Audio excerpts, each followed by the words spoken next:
Hi friends, welcome to Bhavani styles and blogs అండి. ఈరోజు మీకు ఎంతో రుచికరమైన సున్నుండలు ఎలా తయారు చేసుకోవాలో చూద్దాం. ఒక స్టవ్ వెలిగించుకొని హాఫ్ మినప్పప్పు, పొట్టున్న మినప్పప్పు, హాఫ్ పొట్టు లేని మినప్పప్పు తీసుకోవాలి. ఇలా రెండు తీసుకోవడం వల్ల సున్నుండల టేస్ట్ చాలా బాగుంటాయి. ఒక్క స్పూన్ వచ్చేసి నెయ్యి వేసుకుంటే ఆ టేస్ట్ వేరే లెవెల్, చాలా బాగుంటాయి.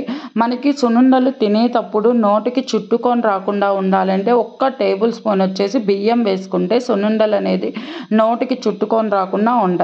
బాగా దూరగా వేగించిన తర్వాత ఒక ప్లేట్లో వేసి ఒక 10 మినిట్స్ చల్లారనిచ్చుకోవాలి.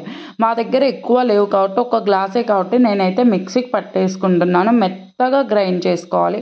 అంతలోకే తుడుము పెట్టుకున్న బెల్లం ఫ్రెండ్స్, బెల్లంని నేనైతే తుడుము పట్టుకున్నాను, కానీ ఒక్కసారి మిక్సీలో వేసి తిప్పితే బాగా గ్రైండ్ అయిపోతుందని చెప్పి మిక్సీలో వేసాను ఫ్రెండ్స్. చూడండి ఫ్రెండ్స్, ఎంత మెత్తగా ఉందో, అసలు టేస్ట్ చాలా బాగుంటాయి. మనం నెయ్యిని ఆల్రెడీ కరగబెట్టి పెట్టుకోవాలి ఫ్రెండ్స్. సువాసన అయిన నెయ్యితో చేసుకుంటే సున్నుండలు మాత్రం ఒక్కటి తిన్నా చాలు, చాలా బాగుంటాయి ఫ్రెండ్స్. నెయ్యి వల్లే సున్నుండల టేస్ట్ మాత్రం వస్తుంది.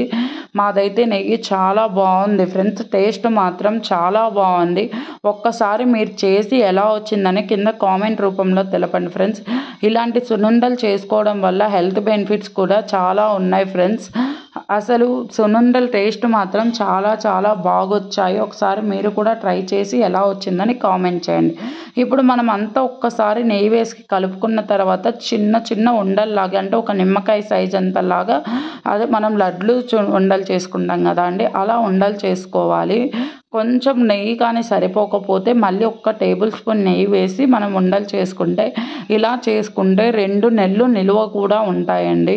ఒకేసారి 1 కేజీ పిండి అలా పట్టించి పెట్టేసుకొని మనకి ఎప్పుడు కావాలంటే అప్పుడు నెయ్యి వేసి ఇలా కూడా చేసుకోవచ్చు. కానీ నేను ఒక గ్లాసే చేశాను కాబట్టి ఇలా చేశాను. ఎంతో రుచికరమైన సున్నుండలు రెడీ. అసలు చూడండి, టేస్ట్ చాలా చాలా బాగున్నాయి ఫ్రెండ్స్. మా వీడియోస్ కానీ మీకు నచ్చితే ప్లీజ్ లైక్, షేర్, సబ్స్క్రైబ్, పక్కనే ఉన్న బెల్ ఐకాన్ కూడా క్లిక్ చేయండి.